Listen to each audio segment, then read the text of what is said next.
आप सबों को मसीह अभिवादन, जय मसीह की।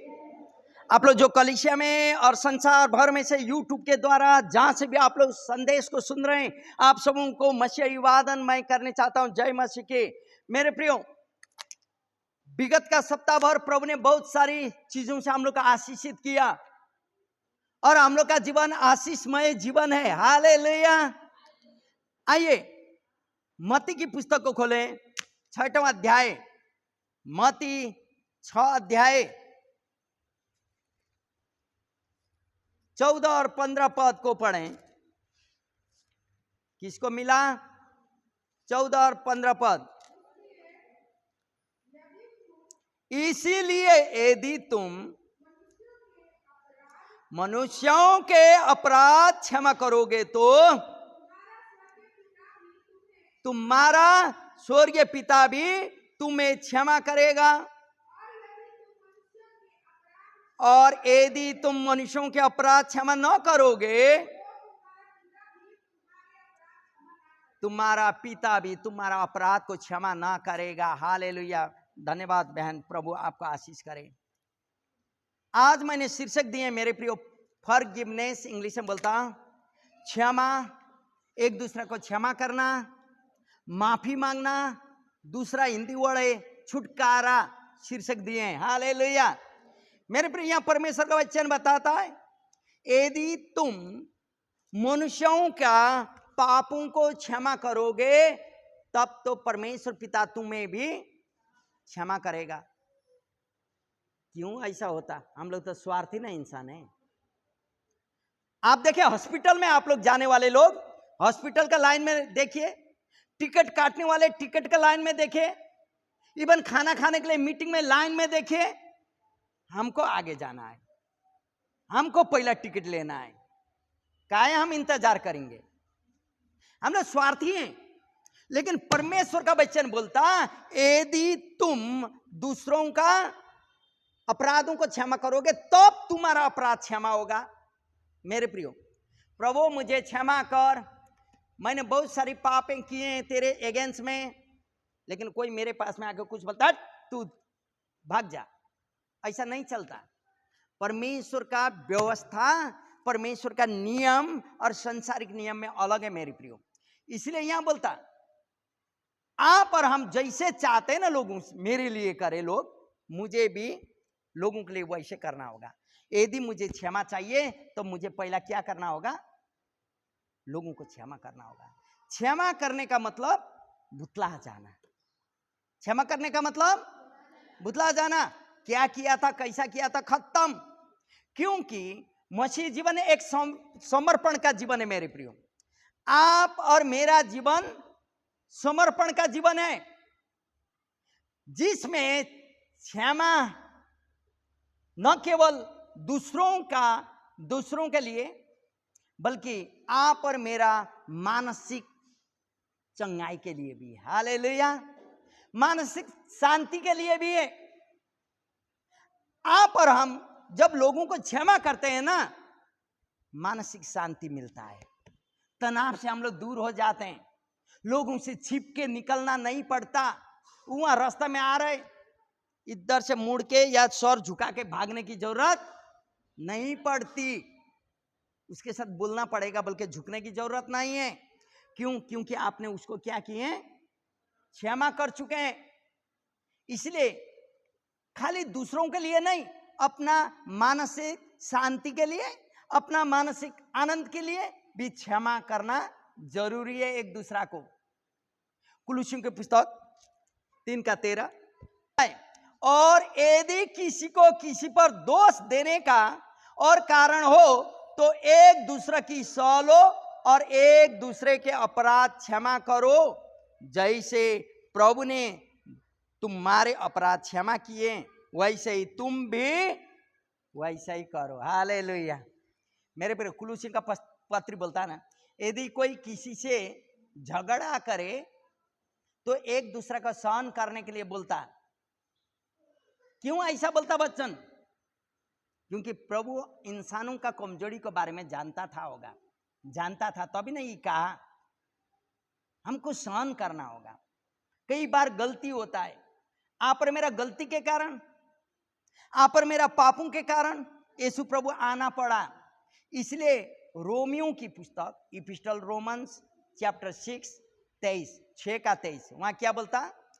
पाप का मजदूरी मृत्यु है, परंतु यीशु प्रभु में जीवन, अनंत जीवन है। हालेलुया।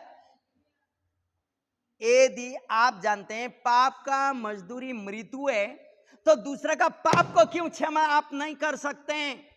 हम क्यों दूसरों का पापों को क्षमा नहीं कर सकते? पाप का मजदूरी क्या है?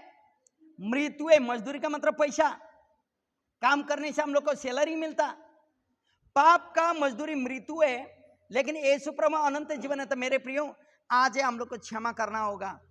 प्रभु ने आप और मुझे क्षमा किया है। आज आप यीशु मसीह के नाम से अपने पापों से क्षमा पा सकते हैं। आप कुछ करने की जरूरत नहीं है। प्रभु मुझे क्षमा कर, मैं तेरी लहू का बेड़ा बांध देता हूं। तूने अपना लहू मेरा पापों के खातिर बहाया है, तब प्रभु आपको क्षमा करेगा। मेरे प्रियो, मत्ती रची सुसमाचार 11 अध्याय 28वां पद में क्या बोलता? किसको मालूम है?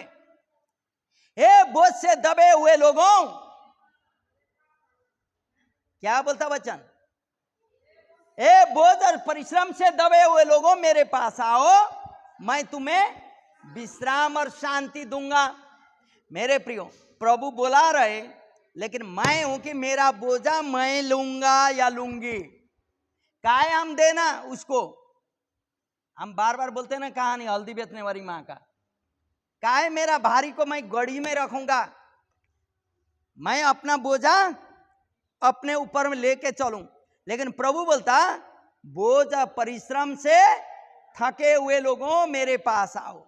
मेरे प्रियो, आप यदि क्षमा कर नहीं सक रहे हैं, तो आप बोझ में पड़े हुए हैं। आपका पाप को भी क्षमा नहीं हो पाता है। इसलिए यहां परमेश्वर का वचन बोलता है, आप पर मेरा सारा बोझा, आप पर मेरा सारा परिश्रम को लिया के विश्राम पाने का जगह यीशु मसीह है। क्यों ऐसा बता वचन? पहला यूहन्ना 1:7, यीशु का लहू सब चीजों को शुद्ध कर देता है। यीशु का लहू, सब लोग, यीशु का लहू सब पापों से शुद्ध करता है।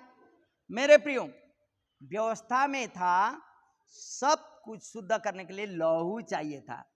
भेड़, बकरियां, कबूतर, पंडुक बलि करना था, और उसका लहू से हम लोग शुद्ध हो जाते थे। लेकिन आज यीशु प्रभु का लहू से आप और हम लोग शुद्ध, विश्वास में हम लोग लेते हैं। मेरे प्रियो, इसलिए यहां वचन बोलता, अपने दुष्ट तरीकों को और लौतों को छोड़ें। जो भाई अखिलेश बता रहा था, यीशु के पास मोड़ जाएं। दुष्ट तरीका को, दुष्ट लौतों को, जो प्रभु की महिमा नहीं देती, वैसा चीजों को आज छोड़ दें।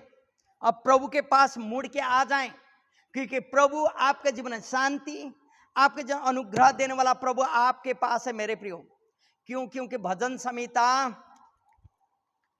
38 का 4 और 8 पद ऐसा बोलता, दाऊद, मेरे अधर्म के कामों ने मुझे दबा दिया है, बोलता। आइए भजन संहिता निकालें, भजन संहिता 38 अध्याय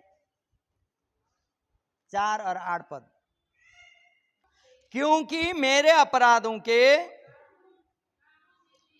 कामों में मेरा सिर डूब गया है, झुक गया है, और वे भारी बोझ से के कारण सामना मेरे सामने से बाहर हो गया।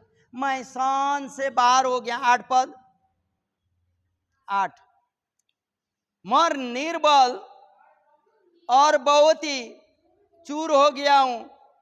मैं अपने मन को घबराहट से कराता हूं। हालेलुया। दाऊद जो परमेश्वर के हृदय का बात जानने वाला था। मेरे प्रियो, दाऊद जो परमेश्वर का हृदय का बातों को जानने वाला, यही व्यक्ति बोलता, और धर्म ने मुझे सिर झुका दिया है, भारी हो गया है। कई बार हम लोग बड़ी यहाँ होता कलीसिया के अंदर, हम लोग का मन तन सब बाहर होता है, कब खत्म होगा और मैं भाग जाऊं, कुछ फायदा नहीं। क्यों? क्योंकि भारी में हम लोग डूब रहे हैं, वो परिश्रम में डूब रहे हैं, उस चीजों को प्रभु के पास ला नहीं रहे हैं, तो वो आनंद जो प्रभु देता है वो पाएंगे नहीं मेरे प्रियो। इसलिए दाऊद यहाँ कहता, भजन संहिता 86 का 5 में, प्रभु क्षमा करता है जितना प्रकार का पाप क्यों ना हो आपके पास में, कोई प्रकार का धब्बा क्यों ना हो, प्रभु उजाला करता है मेरे प्रियो। लेकिन आप लोग पढ़ें दूसरा कुरिन्थियों 2 अध्याय 5 से 11 तक, दूसरों का भावना में डूबकर शैतान को मौका ना दें। हालेलुया, सब लोग बोलें, दूसरों का भावना में डूबकर शैतान को मौका ना दें। वो आदमी क्या बोल रहा है, ऐसा बोला ही, लेकिन सही मालूम ही नहीं, वो भावना में डूब गया और शैतान को मौका दे दिया। 2 अध्याय 5 से, दूसरा कुरिन्थियों 2 अध्याय 5 से 11 पढ़ें, जोर से पढ़ना जो भी पढ़े। हाँ, यदि आपको किसी ने उदास किया है तो मुझे ही नहीं वरन उनके साथ मैं कराई ना करूं।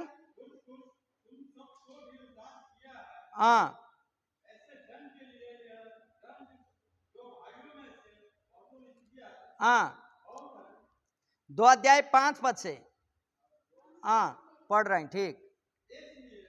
इसलिए इससे भला यह है कि उसका अपराध क्षमा करो, शांति दो,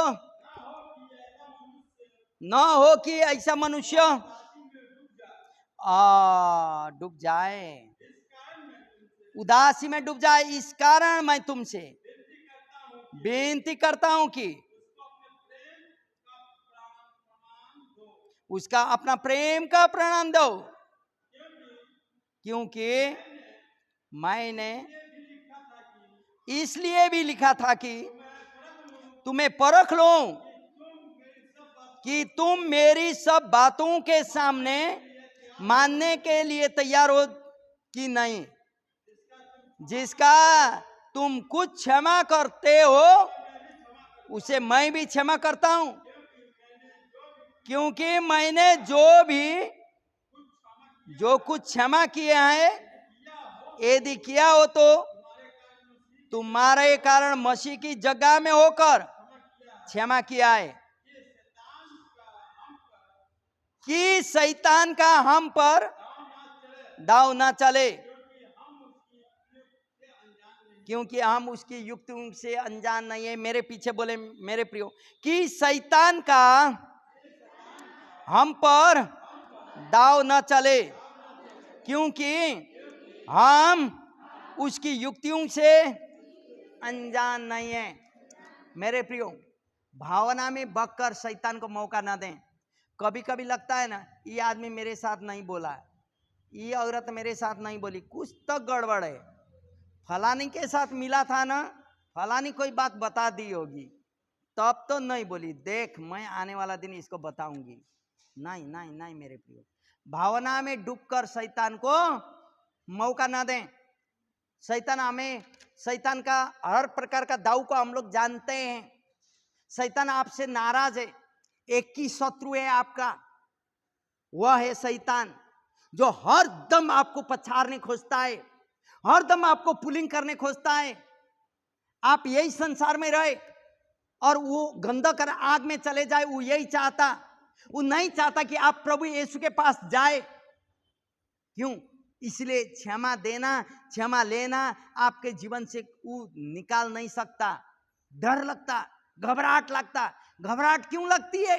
जब हम लोग प्रभु को देने वाला परिश्रम, प्रभु को देने वाला बोझ प्रभु को नहीं देते, अपने ऊपर में लेते, तो घबराहट लगता है। मेरे प्रियो, आप सोचें, जो समस्या आपका है, घुटना टेक के प्रभु के पास कहना था, आप नहीं कह सकते। अपने ऊपर में आपके पास पैसा होगा तो वो काम हो जाएगा, आप यही सोचते हैं, प्रभु को महिमा नहीं देते, तब तो आप घबराहट में डूब जाते हैं। जब आपका जीवन में कड़वापन होता दूसरे के ऊपर में, आपका पीठ रीढ़ दर्द होने लगती है। क्यों? गलत नहीं है, क्योंकि आप प्रभु को नहीं दे पा रहे हैं, प्रभु को वो चीजों को समर्पित कर नहीं पा रहे हैं। प्रभु बोलता पहला क्षमा करो, तब तो तुम्हें भी क्षमा होगा। आप क्षमा कर नहीं पाते हैं, इसलिए शैतान का हर एक प्रकार का दाव से आप सतर्क रहें मेरे प्रियो। घुटना टेकें, सामना करें। सब कुछ प्रभु ने दे चुका है। इफिसियों का पुस्तक में आप पढ़ेंगे तो वहां भी आप जानते हैं सब कुछ प्रभु ने आपका सुरक्षा के लिए दिया है, सब कुछ। लेकिन एक ही चीज आपको वार करने के लिए दिया है, वह है परमेश्वर का वचन। एक गोली दिया है, सब चीज आपका सुरक्षा होता, लेकिन वार करने के लिए ये वचन है। जब आप वचन ही नहीं पढ़ेंगे, गत सप्ताह हम लोग का भाई के साथ डिस्कस हुआ था, ये वचन जब नहीं पढ़ेंगे ना, आपका गोली नहीं है, ये कवर कुछ नहीं है, अंदर का वचन जब तक आप नहीं पढ़ पाते हैं, आपका वार करने का कोई सामर्थ्य नहीं है आपके पास। शैतान यीशु को भी जानता है, आपको भी जानता है, आपका पास्टर को भी जानता है, आपका हाथ का बाइबल को भी जानता है, और उसका वचन को भी शैतान जानता है, जो आप नहीं जानते हैं। मालूम है क्यों हम कह रहे हैं? मत्ती की पुस्तक 4 अध्याय में जब प्रभु बपतिस्म लिया और उपवास में रहा, 40 दिन 40 रात के बाद उसको भूख लगा। परमेश्वर का पुत्र था, पत्थर को रोटी भी बना के खा सकता था। शैतान आके बोलता, तू यदि परमेश्वर का पुत्र है तो ये पत्थर को रोटी होने दे, आज्ञा दे। यीशु कहते हैं, ऐसा भी लिखा है, परमेश्वर का मुख से निकला हुआ हर एक वचन से लोग जीवित रहेगा, न केवल रोटी से। उच्च पर्वत में लेके जाता है टेम्पटेशन करवाने के लिए, आकाश से अभिलाषाओं के लिए, और वहां लग के बोलता, तू यहां से नीचे जम मार, क्योंकि वचन कहता है स्वर्गदूत तुझे हाथों हाथ उठा लेंगे। शैतान को देखा वचन कितना मालूम है, तो प्रभु कहता, जीवित जिंदा परमेश्वर अपने पिता परमेश्वर को परीक्षा नहीं लेना, ऐसा भी लिखा है। बोलता अब वचन से वार करता है। परमेश्वर का पुत्र होते हुए वचन से वार करना पड़ा, तो आप और मुझे कितना आवश्यकता होगा वचन को सुनना। इसलिए जो लोग नहीं पढ़ते थे, वो लोगों को हम लोग रेडियो देने के कारण वो हम लोग परमेश्वर के वचन के बारे में जानते हैं, बूझते हैं। इसीलिए मेरे प्रियो, सबसे बड़ी आज हम लोग यहाँ सुन रहे हैं, परमेश्वर आपको क्षमा करने को तत्पर है, कोई भी परिस्थिति क्यों ना हो। क्योंकि भजन संहिता 103 का 14 पद में बोलता, वह आपका सृष्टि को जानता है। हालेलुया, वह हमारा सृष्टि को जानता है। हम कैसे माँ के गर्भ में आए और कैसे बड़े बने, कैसे भयंकर चीजों से हम लोग को बचाया प्रभु ने, कैसे प्रभु को ग्रहण किए, सब कुछ वो जानता है। इसलिए वो आप और मुझे क्षमा भी करता है। हालेलुया। आइए यिर्मयाह की पुस्तक 18 अध्याय में, यिर्मयाह 18 अध्याय 2 पद 2 से 6। यिर्मयाह 18 अध्याय 2 से 6 पढ़ें जोर से।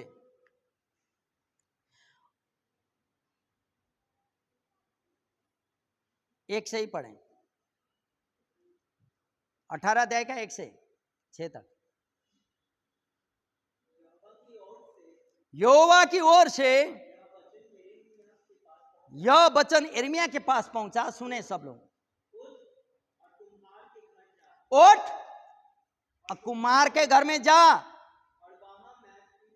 और मैं वहां तुझे अपने वचन को सुनाऊंगा। और इसलिए मैं कुंवार के घर गया, और वहां क्या देखा कि कुंवार तो चाक पर कुछ बना रहा था, और जो मिट्टी का बर्तन वह बना रहा था वह तो बिगड़ गई। तब उसने उसी का दूसरा बर्तन अपनी समझ के अनुसार बना लिया। तब यहोवा का यह वचन मुझ पर आया, हे इस्राएल के घराने, यहोवा की यह वाणी सुनो कि इस कुमार के समान तुम्हारे साथ क्या मैं भी काम नहीं कर सकता? देख, जैसे मिट्टी कुम्हार के हाथ में रहती है, वैसे है इस्राएल के घराने, तुम भी मेरे हाथ में हो। हालेलुया। मेरे प्रियो, बहुत भयंकर बात है। आप और हम अपना बल, बुद्धि, ताकत, धन, संपत्ति से कुछ कर नहीं सकते हैं। हमारा जीवन किसका हाथ में है? प्रभु का हाथ में है। ये ऐसा नहीं कि मेरा इंश्योरेंस किए और मैं मर जाने के बाद मेरा पत्नी के लिए, मेरा बाल बच्चे के लिए होगा, मैं जिंदा का टाइम में तो मुझे मिलता ही नहीं। लेकिन प्रभु का यह नहीं है। हम लोग को वहां जाना है तो वहां का जीवन यहां जीना होगा। हालेलुया। यदि आप उद्धार पाए हैं, आपको स्वर्ग में जाना है, और ये पृथ्वी में यहाँ तो यूं करते रहेंगे तो आपका स्वर्ग भी ऐसा ही है। आपका पूर्णता में इंश्योरेंस नहीं हुआ है आपका आत्मा में, क्योंकि आप और मेरा जीवन प्रभु बता रहे कि कुम्हार का हाथ में मिट्टी का समान है। वो धनी इंसान, लास्ट में मैसेज सुन रहे थे ना हम लोग, यूट्यूब में भी आप सुने होंगे। वो धनी इंसान क्या बोला? मेरे पास बहुत सारी संपत्तियां हैं, ए आत्मा खा पी मौज मजा कर, मैं भखारी को भर के बड़ा करूंगा। तब प्रभु उसको बोलता, ए मूर्ख इंसान, आज रात तेरी प्राण को मैं उठा के ले जाऊं, इस संपत्ति किसके लिए? कई बार हम लोग मूर्ख बनते हैं। मालूम है, कई लोगों को हम देखें, आप लोग जो शिलोंग में गए, हम लोग का मंडली में धन्यवाद देता हूं। हम लोग कई बार लोगों का देखें, यहाँ इधर होते हुए सब कुछ है, पैसा फटा हुआ है कि सिक्का है कि वो वाला हम लोग चुन के डालते हैं, और दुकान में जाके खाने का टाइम में हम लोग अच्छा नोट निकालते हैं। क्यों? प्रभु का उस दिन के लिए हम लोग याद करना है। कुम्हार के हाथ में बर्तन, मेरा बैंक का बैलेंस हो, मेरा घर का बैलेंस हो, मेरा स्वास्थ्य हो, हर एक चीज वो जानता है। हालेलुया। मालूम है, यदि आप और मुझे स्वास्थ्य न दे, स्वास्थ्य शरीर नहीं रहे तो हम लोग काम कर सकते हैं? कोई काम कर सकते हैं? स्वास्थ्य नहीं देगा तो ऑफिस जा सकते हैं? नहीं। स्वास्थ्य कौन दिया? परमेश्वर। कैसे? अच्छा अच्छा भोजन खाएं, कमाने के लिए प्रभु ने ताकत दिया, कमा लिए, लेके खाएं, ताकत हो गया। हालेलुया। तब हम लोग काम कर सकते हैं। और वही काम किया हुआ चीजों में से प्रभु बोलता है कि मुझे भी महिमा करो। हालेलुया। सब कुछ हम लोग छोड़ देते हैं मेरे प्रियो, वही चीज जाता है जो उसके लिए हम लोग ने किए हैं। ये चीज तो हम लोग सुने और इस चीज को हम लोग जाने। कुम्हार के हाथ में मिट्टी बनाते बनाते खराब हो जाता, फिर वो अपने एक आकार में बना देता। हमारा जीवन भी प्रभु का हाथ में। हम लोग कुछ नहीं जानते, जो ईश्वर का वचन को नहीं जानता उन लोगों के लिए कुछ नहीं। जो हम लोग प्रभु का वचन को जानते हैं, हम लोगों के लिए डर लगता है हमारा जीवन। मैं ऐसा करूंगा, वैसा करूंगा, बाल बच्चे का शादी विवाह करूंगा, नौकरी करेगा, करते करते फांसा चले जाएंगे तो कुछ हो नहीं। हम लोग स्वर्ग तो जाएंगे, लेकिन जब तक यहाँ जीना है, आनंद का जीवन जिए ना, कई चिंता फिक्री में, हर एक अशांति में जिंदगी जीना। रोमी की पुस्तक 3:9 बोलता, दोष लगाना पाप है। हालेलुया। दोष लगाना क्या है? पाप है। शैतान ने यही बोला, हवा ने यही कही, और आदम ने यही कहा, वो जी मुझे मेरे साथ रहने के लिए दिया था ना, उसने पाप करवाया। मेरे प्रियो, कभी भी एक दूसरे का दोष ना दें। भजन संहिता 51 का 17, 51 भजन संहिता 51 का 17 कोई पढ़ दें। 17, टूटा हुआ मन परमेश्वर के योग्य का बलिदान है। हे परमेश्वर, हालेलुया। टूटे हुए और पीछे हुए मन को तुच्छ नहीं जानता, पश्चातापी हृदय को प्रभु तुच्छ नहीं जानता। हे प्रभु, मैं तेरे पास आ रहा हूं। प्रभु ग्रहण करता है मेरे प्रियो। हालेलुया। इसलिए यहां बोलता टूटा हुआ मन, प्रभु के साथ आना है टूटे हुए मन लेके, तब तो प्रभु आप और मुझे ग्रहण करता है। इब्रानी का पुस्तक देखें, 10 अध्याय 26वां पद, 10 का 26, इब्रानियों 10 का 26 पढ़ें। क्या बोलता है? जानबूझकर हम पाप करते हैं तो उसका बलिदान फिर बाकी नहीं रहा।